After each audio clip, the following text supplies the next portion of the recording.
మేడ్చల్ జిల్లా జవహర్ నగర్ మున్సిపాలిటీలో BRS party దౌర్జన్యాలు అక్రమాలు మితిమీరిపోతున్నాయని ప్రజలు మండిపడుతున్నారు.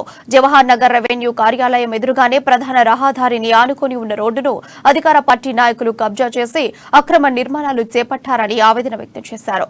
రాత్రికి రాత్రే రోడ్డుపై వెలిసిన అక్రమ నిర్మాణాలపై స్థానికులు రెవెన్యూ మున్సిపల్ అధికారులకు ఫిర్యాదు చేశారు.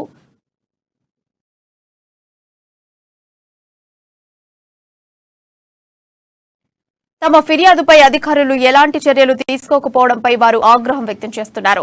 పేదలు కట్టుకునే ఇండ్లను అక్రమ నిర్మాణాల పేరుతో కూల్చే అధికారులకు రాజకీయ నాయకులు చేసే రోడ్డు కబ్జాలు కనిపించడం లేదా అంటూ మండిపడుతున్నారు.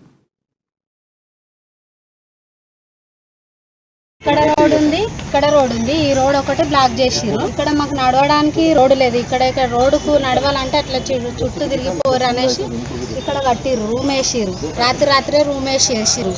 మాకు నడవనీకే రోడ్డు లేదు. రోడ్డు కావాలి ఇమ్మీడియట్ గా. తెల్లందాక కట్టేసిర్రు అది రోడ్డు. సమస్య ఏంటి అంత కనిపిస్తుంది కదా, అన్ని రోడ్లు ఓపెన్ ఉంది, ఇట్లా ప్యాక్ చేయడం తప్పు కదా, దీని గురించి అడుగుతున్నా. ప్లాట్ అట్లే ఉండదు, ఎన్ని ప్లాట్ అటు సైడ్ ఇటు సైడ్ ఇటు పెట్టినా ఇది వీలు కాదని చెప్తుండే.